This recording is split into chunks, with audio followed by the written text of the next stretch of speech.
Okay, start ചെയ്തോ ബ്രദറെ. ദൈവനാമത്തിന് മഹത്വമുണ്ടാകട്ടെ. How to manage the stress എന്ന വിഷയം ആദ്യമായിട്ടാണ് ഞാൻ ആ വിഷയം അഭിമുഖീകരിക്കുന്നത്. ജീവിതത്തിൽ ധാരാളം മാനസിക സംഘർഷങ്ങൾ അനുഭവിച്ചിട്ടുണ്ടെങ്കിലും അതേക്കുറിച്ച് ഒന്ന് സംസാരിക്കുവാൻ, പറയുവാൻ, അല്ലെങ്കിൽ അതിനെ കുറിച്ച് വിലയിരുത്തുവാൻ ഒക്കെ ഞാനും വളരെയധികം ശ്രമിച്ചിട്ടുണ്ട് എൻ്റെ ജീവിതത്തിൽ. ഇത് നമ്മുടെ എല്ലാവരുടെയും ജീവിതത്തിൽ വരുന്ന ഒരു കാര്യം തന്നെയാണ്. നമുക്ക് ആർക്കും ഇതിൽ നിന്ന് ഒഴിഞ്ഞിരിക്കാൻ കഴിയുന്ന കാര്യമല്ല. നമ്മളെല്ലാവരും പല നിലയിലുള്ള മാനസിക സ്ട്രെസ് അല്ലെങ്കിൽ മാനസിക സമ്മർദ്ദം അനുഭവിച്ചുകൊണ്ടാണ് ഓരോ ദിവസവും മുന്നോട്ട് പോകുന്നത്. ഇതെങ്ങനെ ഇതിന്റെ ആ ശക്തി അല്ലെങ്കിൽ ആ സമ്മർദ്ദം കുറയ്ക്കാം? എല്ലാവരും ആഗ്രഹിക്കുന്ന കാര്യമാണ്. പക്ഷെ പലപ്പോഴും നമുക്കത് കഴിയാതെ പോകുന്നു. എന്തുകൊണ്ടാണ് അത് പലപ്പോഴും അത് നമ്മളെ കീഴ്പ്പെടുത്തുന്നത്? നമ്മുടെ മനസ്സിൽ അനേക ചിന്തകൾ ഓരോ ദിവസവും പല ചിന്തകൾ കടന്നു വരുന്നുണ്ട്. ചിന്തകളെ നമുക്ക് ഒഴിവാക്കാൻ പറ്റില്ല, അത് നമ്മുടെ മനസ്സിലേക്ക് വരും. എന്നാൽ അത് നമ്മളെ കീഴ്പ്പെടുത്താതിരിക്കുവാൻ കഴിയുക എന്നുള്ളതാണ് നമ്മൾ അതിൻ്റെ മേലുള്ള വിജയം. നിങ്ങൾ ഒന്നിനെക്കുറിച്ചും വിചാരപ്പെടരുത്. അതൊരു കൽപ്പനയായിട്ട് തന്നെ നമ്മളത് ഏറ്റെടുക്കണം. അതൊരു കൽപ്പനയാണ്, വിചാരപ്പെടരുത് എന്നുള്ളത്. കർത്താവ് ആണ് ഇത് കൽപ്പിച്ചത്, നിങ്ങൾ ഒന്നിനെക്കുറിച്ചും വിചാരപ്പെടരുത് എന്നുള്ളത്. പക്ഷെ പലതിനെ ചൊല്ലി വിചാരപ്പെടുന്ന ഒരു മാനസികാവസ്ഥയാണ് നമുക്കുള്ളത്. അപ്പോൾ എങ്ങനെ ഒന്നിനെക്കുറിച്ചും വിചാരപ്പെടാതെ എങ്ങനെയാണ് മുന്നോട്ട് പോകാൻ കഴിയുക? അത്രയും ആ നിലവാരത്തിൽ നമുക്ക് മുന്നോട്ട് പോകാൻ കഴിയുമോ? അത് എങ്ങനെ സാധിക്കും?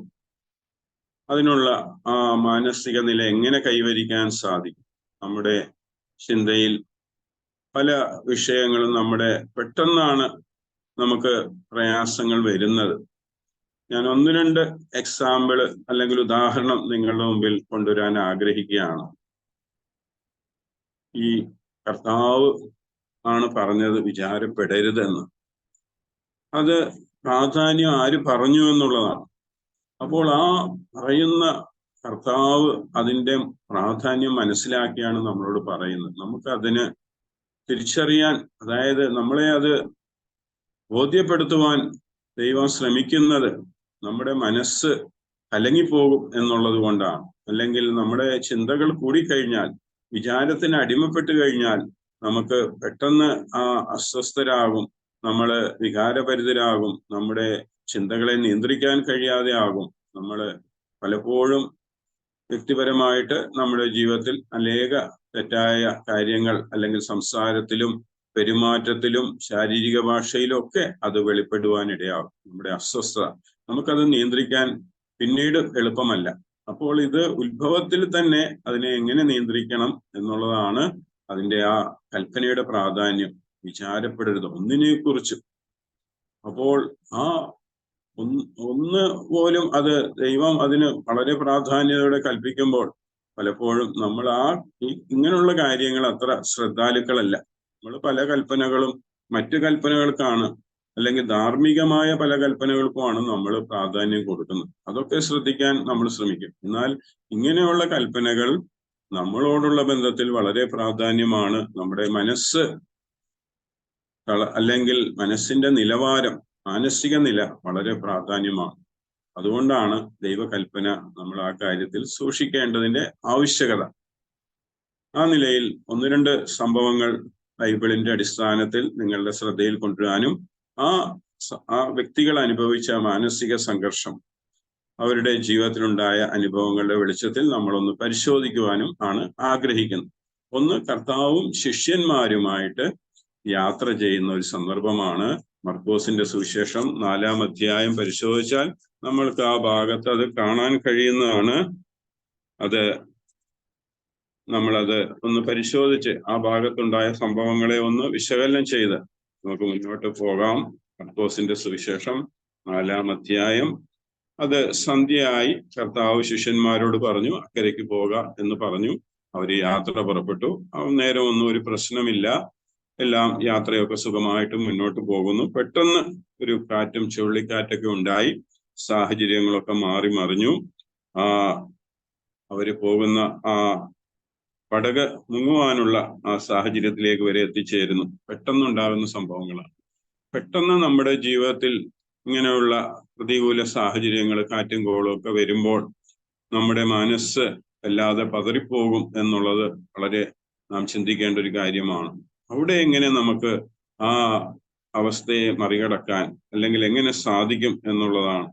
ഇവിടെ ആ സന്ദർഭത്തെ നാം പരിശോധിക്കുമ്പോൾ അവിടെ കർത്താവുണ്ട് കൂടെ, അവരുടെ കൂടെ ഉണ്ട്. എന്നാൽ ഉറങ്ങുന്ന ഒരു അനുഭവമാണ് കർത്താവ്. അവരുടെ ചിന്ത കർത്താവ് ഇത് അറിയുന്നില്ല, അല്ലെങ്കിൽ കർത്താവ് ഈ വിഷയത്തിൽ ഭാരമില്ല എന്നുള്ളതാണ്. അവർ കർത്താവിനെ വിളിച്ചുണർത്തി, ഞങ്ങൾ നശിച്ചു പോകുന്നതിൽ നിനക്ക് വിചാരമില്ലയോ എന്ന് പറഞ്ഞു. അതായത് അവരെ കുറിച്ച് കർത്താവിന് വിചാരപ്പെടണം എന്നാണ് അവർ ആഗ്രഹിക്കുന്നത്. കർത്താവാണ് പറഞ്ഞത് വിചാരപ്പെടരുത്, ഒന്നിനെക്കുറിച്ചും വിചാരപ്പെടരുത് എന്ന് പറഞ്ഞ കർത്താവിനോട് അവരിപ്പോൾ ചോദിക്കുന്ന ചോദ്യം, നിനക്ക് ഞങ്ങളെക്കുറിച്ച് വിചാരമില്ലയോ? അപ്പൊ മനുഷ്യരായ നമ്മുടെയൊക്കെ പ്രധാന ഒരു പ്രശ്നമാണ്, നമ്മൾ വിചാരപ്പെടുന്നു, അതുകൊണ്ട് മറ്റുള്ളവരും നമ്മളെക്കുറിച്ച് വിചാരപ്പെടണം എന്ന് നമ്മൾ ആഗ്രഹിക്കുന്നു, അല്ലെങ്കിൽ ചിന്തിക്കുന്നു. നമ്മുടെ കാര്യങ്ങളിൽ അവർക്ക് ശ്രദ്ധയില്ല, അല്ലെങ്കിൽ നമ്മുടെ കാര്യങ്ങൾ അവര് പ്രാധാന്യം കൽപ്പിക്കുന്നില്ല, അല്ലെങ്കിൽ എൻ്റെ കാര്യങ്ങളിൽ അവർ അലക്ഷ്യമായിട്ട് കാണുന്നു എന്നൊക്കെയുള്ള ചിന്ത എന്തുകൊണ്ടാണ് എന്നിൽ ഉത്ഭവിക്കുന്നത്? അതായത് ഞാൻ വിചാരപ്പെടുന്നത് കൊണ്ടാണ്, എൻ്റെ മനസ്സ് ആകുലപ്പെടുന്നത് കൊണ്ടാണ് മറ്റുള്ളവരെ കുറിച്ച് ഞാൻ കുറ്റപ്പെടുത്തുവാനും വിലയിരുത്തുവാനും ഒക്കെ ഇടയാകുന്നത്. അപ്പോൾ പ്രധാന പ്രശ്നം എന്നിലാണ്. ഞാൻ വിചാരപ്പെടുന്നു, ഞാൻ ആവശ്യമില്ലാതെ ഭാരപ്പെടുന്നു. അതുകൊണ്ട് അത് മറ്റുള്ളവർക്ക് എൻ്റെ വിഷയത്തിൽ ഭാരമില്ല എന്ന് തോന്നൽ വരികയും ഞാനത് അവരെ ബോധ്യപ്പെടുത്തുവാൻ അല്ലെങ്കിൽ അവരെ കുറ്റപ്പെടുത്തുവാൻ ശ്രമിക്കുന്നു. ഇവിടെയും ശിഷ്യന്മാര് കർത്താവിനെ കുറ്റപ്പെടുത്തുവാൻ ശ്രമിക്കുന്ന ഒരു ചിത്രം നമുക്ക് കാണാൻ കഴിയുന്നു. അപ്പോൾ ആ സംഭവം പെട്ടെന്ന് കർത്താവ് അത് പ്രശ്നം പരിഹരിച്ചു, അവിടെ ശാന്തത വന്നു. എന്നാൽ അവരോട് പറയുന്ന ഒരു കാര്യം, ഇങ്ങനെ ഭീരുക്കളാകുവാൻ എന്ത്, നിങ്ങൾക്കിപ്പോഴും വിശ്വാസമില്ലയോ എന്ന് പറഞ്ഞു. അപ്പോൾ അവരുടെ ഹൃദയത്തിൽ നില പെട്ടെന്ന് ഭീരുത്വത്തിലേക്ക് മാറി, ആ വിശ്വാസം നഷ്ടപ്പെടുന്ന ഒരു അനുഭവത്തിലേക്ക് അവർ പോയി. ഇതാണ് ആ സംഭവം സമ്മർദ്ദം ഉണ്ടാക്കുന്ന പ്രശ്നം. അത് മാനസികമായിട്ട് ഭയമുളവാക്കി, ഭയത്തിൽ നിന്ന് ആ വിശ്വാസത്തിന്റെ മൂല്യങ്ങൾ അല്ലെങ്കിൽ ആ ശക്തി ചോർന്നു പോയി, അവരുടെ ധൈര്യം ചോർന്നു പോയി. അത് അവരുടെ വിശ്വാസത്തെ ബാധിച്ചു. അവരുടെ ആ ഒരു കർത്താവിലുള്ള ആ ബലം അവർക്ക് നഷ്ടപ്പെട്ടു. അങ്ങനെ പല നിലയിൽ അവര് മാനസികമായി വല്ലാത്തൊരു സാഹചര്യത്തിൽ ആയിപ്പോയി എന്ന് നമുക്ക് കാണാൻ കഴിയും. ഇത് പൊതുവെ നമ്മളുടെ ജീവിതത്തിലും സംഭവിക്കാം. ഒട്ടനവധി സാഹചര്യങ്ങളിലൂടെയാണ് നാം ഓരോ ദിവസവും കടന്നു പോകുന്നത്. അപ്പോൾ അത് സംഭവിക്കുമ്പോൾ നമ്മൾ തിരിച്ചറിയേണ്ടത്, നാം പലരെയും കുറ്റപ്പെടുത്തും. അതിന് കാരണം ഞാൻ വിചാരത്തിൽ കുടുങ്ങിയിരിക്കുകയാണ്, ആ വിചാരം എന്നെ അധികമായി ഭരിക്കുന്നു. അപ്പോൾ അതിൽ നിന്ന് ഞാൻ എത്രയും പെട്ടെന്ന് പുറത്തു വന്നാൽ മാത്രമേ എൻ്റെ മനസ്സ് ശാന്തമാകുള്ളൂ. ഇതേ സമാനതയുള്ള ഒരു സംഭവമാണ് നമുക്ക് ലൂക്കോസിന്റെ സുവിശേഷം 10-ാം അധ്യായം വായിച്ചാൽ ആ മാർത്തയുടെയും മറിയയുടെയും ഭവനത്തിൽ കർത്താവ് സന്ദർശിക്കുന്ന സമയം. അവിടെ ആ മാർത്തയാണ് കർത്താവിനെ സ്വീകരിക്കുന്നത്. എന്നാൽ അല്പം കഴിഞ്ഞപ്പോൾ അവളുടെ ആ മനോഭാവത്തിന് മാറ്റം വന്നു. അപ്പോൾ ശുശ്രൂഷയിൽ ആ ഭാരപ്പെട്ടിട്ട് അല്ലെങ്കിൽ ആ പ്രയാസപ്പെട്ടിട്ട് അവൾ കർത്താവിനോട് ഇതേ കാര്യങ്ങൾ തന്നെയാ പറയുന്നത്. ഞാൻ ഏകയായി ശുശ്രൂഷ ചെയ്യുന്ന എൻ്റെ സഹോദരിയെ തനിച്ചാക്കിയിരിക്കുന്നതിൽ നിനക്ക് വിചാരമില്ലയോ എന്നാണ് ചോദിക്കുന്നത്. അപ്പോൾ ഏത് കാര്യവും നമ്മൾ ചെയ്യുമ്പോൾ അത് നമ്മളിൽ ഉണ്ടാക്കുന്ന മാനസിക പ്രശ്നങ്ങൾ, ഞാൻ കൂടുതൽ പ്രവർത്തിക്കുമ്പോൾ അല്ലെങ്കിൽ കൂടുതൽ അധ്വാനിക്കുമ്പോൾ, കൂടുതൽ എന്തെങ്കിലും ചെയ്യുമ്പോഴൊക്കെ എൻ്റെ മനസ്സിൽ അത് എന്നെ ഭാരപ്പെടുത്തുന്നുണ്ടെങ്കിൽ, അത് എനിക്കതൊരു അസ്വസ്ഥമായിട്ട് മാനസിക നിലയിലേക്ക് ഞാൻ വരുന്നെങ്കിൽ, അതിൻ്റെ അർത്ഥം ഞാൻ വിചാരപ്പെടുകയാണ്, ആ വിഷയത്തിൽ ഞാൻ ഭാരപ്പെടുകയാണ്. അത് സന്തോഷത്തോടെ ചെയ്യുവാൻ, അത് ദൈവത്തിൽ ചെയ്യുവാൻ, ദൈവത്തിൽ ആശ്രയബോധത്തിൽ കാര്യങ്ങൾ ചെയ്യുവാൻ കഴിയാതെ വരുമ്പോഴാണ് എനിക്ക് ഭാരമുണ്ടാകുന്നത്. ഭാരം വന്നാൽ ഞാൻ അത് കുറ്റപ്പെടുത്തുവാൻ ഇടയാകും. അതാണ് അതിൻ്റെ ലക്ഷണങ്ങൾ. അപ്പോൾ ഒരാള് അസ്വസ്ഥനാണോ എന്ന് ചോദിച്ചാൽ അവൻ വിചാരപ്പെടുന്നുണ്ടെന്ന് ചോദിച്ചാൽ ആരും സമ്മതിക്കില്ല. എനിക്ക് അങ്ങനെയൊന്നുമില്ല എന്ന് പറയാനാണ് പൊതുവെ എല്ലാവരും ശ്രമിക്കുന്നത്. ഞാൻ അങ്ങനെ മാനസികമായിട്ട് ഞാൻ ഹാപ്പിയാണ്, സന്തോഷവാനാണ്, എനിക്ക് വലിയ പ്രശ്നങ്ങളില്ല എന്ന് പൊതുവെ നമ്മളൊക്കെ പറയാൻ ശ്രമിക്കും. പക്ഷേ നമ്മുടെ ഉള്ളിന്റെ ഉള്ളിൽ നമ്മൾ ഭാരപ്പെടുന്നുണ്ട്, അസ്വസ്ഥമാകുന്നുണ്ട് എന്ന് നമ്മൾ തിരിച്ചറിയുന്നത് നാം മറ്റുള്ളവരെ കുറ്റപ്പെടുത്തുന്നുണ്ട്, അല്ലെങ്കിൽ അവരുടെ നമ്മളെ കുറിച്ച് അവര് വിചാരപ്പെടുന്നില്ല എന്നുള്ള ചിന്ത നമ്മളെ ഭരിക്കുന്നുണ്ട്, അല്ലെങ്കിൽ അവരുടെ അത് നമ്മുടെ ജീവിതത്തിൽ പല കാര്യങ്ങളും കുടുംബജീവിതത്തെ ബാധിക്കാം, സഭാ ജീവിതത്തെ ബാധിക്കാം, സാമൂഹ്യ ജീവിതത്തിലൊക്കെ ബാധിക്കുന്നത് എന്തുകൊണ്ടാണ്? നമ്മൾ വിചാരപ്പെടുന്നതുകൊണ്ടാണ്. അപ്പോൾ നമ്മൾ അതുകൊണ്ടാണ് കർത്താവ് മാർത്തയോട് പറയുന്നത്, നീ പലതിനെ ചൊല്ലി വിചാരപ്പെട്ടു നിന്റെ മനം കലങ്ങിയിരിക്കുന്നു. അപ്പൊ മനം കലങ്ങും. വിചാരം കൂടിയാൽ, ആ സമ്മർദ്ദം കൂടിയാൽ നമ്മുടെ മനസ്സ് കലങ്ങും. മനസ്സ് കലങ്ങിയാൽ നമുക്ക് പറയുന്ന വാക്കുകളൊക്കെ മറ്റുള്ളവരെ വേദനിപ്പിക്കുന്നതും നിരാശപ്പെടുത്തുന്നതും അവരെ അസ്വസ്ഥപ്പെടുത്തുന്നതുമായ മറുപടികൾ നമ്മളിൽ നിന്ന് വരും എന്ന് കാണാൻ കഴിയുന്നു. അപ്പൊ നമുക്കറിയാം, നമ്മളൊക്കെ യാത്ര ചെയ്യുന്നവരാണ്. വഴിയിലൊക്കെ എന്തെങ്കിലും പ്രശ്നങ്ങൾ നാം അഭിമുഖീകരിക്കേണ്ടി വരും. ചിലപ്പോൾ നമ്മുടെ തെറ്റാകാം, മറ്റുള്ളവരുടെ തെറ്റുമാകാം. എന്നാൽ നമ്മൾ അവിടെയൊക്കെ എങ്ങനെ പ്രതികരിക്കുന്നു? നമ്മുടെ തെറ്റ് പോലെ തന്നെയാണ് മറ്റുള്ളവർക്കും തെറ്റ് പറ്റുന്നത്. എനിക്കും പല സന്ദർഭങ്ങളിൽ ചിലപ്പോൾ എൻ്റെ അശ്രദ്ധ കൊണ്ടൊക്കെ മറ്റുള്ളവർക്ക് ബുദ്ധിമുട്ടുണ്ടാകുന്നുണ്ട്. അതുപോലെ തന്നെ മറ്റുള്ളവരുടെ അശ്രദ്ധ കൊണ്ട് എനിക്കും ബുദ്ധിമുട്ടുണ്ടാകും. പക്ഷെ ഇത് ഞാൻ തിരിച്ചറിഞ്ഞ് ഏത് സന്ദർഭം വന്നാലും അതിനെ ശാന്തമായി നേരിടുവാനുള്ള ഒരു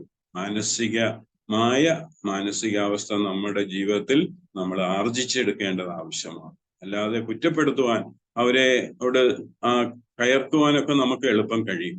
എന്നാൽ ആ സന്ദർഭങ്ങളെ, അത് അങ്ങനെ പെട്ടെന്നുണ്ടായതാണ്, അത് ആരും പ്രത്യേകിച്ച് അങ്ങനെ കരുതിക്കൂട്ടിയതല്ല എന്ന് ചിന്തിച്ച് വളരെ സമാധാനമായിട്ട് കൈകാര്യം ചെയ്യാനും നമുക്ക് കഴിയുമ്പോഴാണ് നമ്മൾ ആ സമ്മർദ്ദത്തെ ജയിക്കുന്നത്, അല്ലെങ്കിൽ അതിനെ മാനേജ് ചെയ്യുന്നത്, അതിനെ കൈകാര്യം ചെയ്യുന്നത്.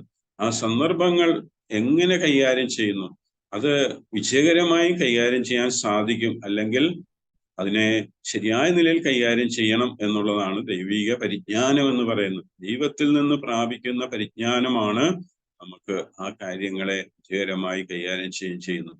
അല്ലെങ്കിൽ അവിടെ പ്രകോപനം സൃഷ്ടിക്കാനും അവിടെ വികാരപരമായിട്ട് അത് കൈകാര്യം ചെയ്ത് കൂടുതൽ പ്രശ്നങ്ങളും മാനസിക അസ്വസ്ഥതകളുമാണ് നമുക്കതിന്റെ പരിണിത ഫലം. ഒരിക്കലും അതൊരു സന്തോഷം നമ്മുടെ നഷ്ടപ്പെടുത്തുകയാണ്. നമ്മുടെ യാത്രയിൽ നമ്മുടെ ആ മനസ്സ് കൂടുതൽ അസ്വസ്ഥമാകാനിടയാകും.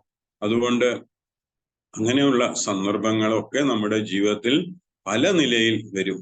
അതുകൊണ്ട് ആ കാര്യങ്ങൾ ഒക്കെ എങ്ങനെ കൈകാര്യം ചെയ്യണം, ഏത് നിലയിൽ കൈകാര്യം ചെയ്താൽ അത് വിജയകരമാകും എന്നൊരു ആത്മീയ പരിജ്ഞാനം നമ്മൾ കൈവരിക്കേണ്ടതാണ്. അപ്പോൾ നമ്മുടെ ജീവിതത്തെ കൂടുതൽ ദൈവപ്രസാദമായി തീരുന്നത് അല്ലെങ്കിൽ ഞാൻ എന്ന വ്യക്തി എൻ്റെ മനസ്സിനെ എങ്ങനെ നിയന്ത്രിക്കുന്നു, അത് വളരെ ബുദ്ധിമുട്ടുള്ളതാണ്. നമ്മുടെ നാവിനെ നിയന്ത്രിക്കാൻ തന്നെ വളരെ ബുദ്ധിമുട്ടുള്ള ഒരു അവയവമാണ്. അപ്പോൾ മനസ്സിനെ നിയന്ത്രിക്കുക എന്ന് പറയുന്നത് അത് ദൈവത്തിന് സമർപ്പിക്ക വഴിയാണ്. നമ്മുടെ മനസ്സിനെ ആർത്തമായിട്ട് ദൈവകരങ്ങളിൽ സമർപ്പിച്ച് ദൈവത്തിന്റെ ആ നിയന്ത്രണത്തിൽ നാം ആകുമ്പോഴാണ് നമുക്ക് ശരിയായ നിലയിൽ ഇതിനെ നിയന്ത്രിക്കുവാൻ, നമ്മുടെ ആ പ്രശ്നങ്ങളെ അഭിമുഖീകരിക്കുമ്പോൾ അതിനെ നിയന്ത്രിക്കാൻ കഴിയുള്ളൂ.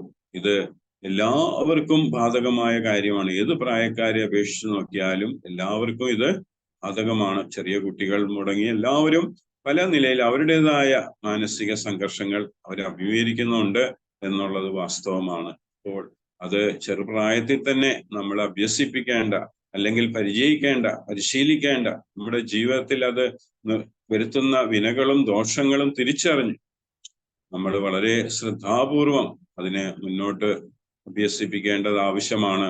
ആമുഖമായിട്ട് ഞാൻ ഈ നിലയിൽ ചില കാര്യങ്ങൾ മാത്രം നിങ്ങളുടെ ശ്രദ്ധയിൽ കൊണ്ടുവരാൻ ആഗ്രഹിക്കുന്നത്. ദൈവം അനുവദിക്കുകയാണെങ്കിൽ തുടർന്നും നമുക്ക് ഈ വിഷയത്തെ കൂടുതൽ ഒരുമിച്ച് പഠിക്കാൻ ശ്രമിക്കാം. അതിനുള്ള ആത്മീയ കാഴ്ചപ്പാടും ആത്മീയ ചിന്തകളും ദൈവത്തിൽ നമുക്ക് ലഭിക്കട്ടെ എന്നുള്ള പ്രാർത്ഥനയോടുകൂടി ഞാൻ എൻ്റെ വാക്കുകളെ ചുരുക്കുന്നു. ദൈവനാമം മഹത്വപ്പെടുമാറാകട്ടെ.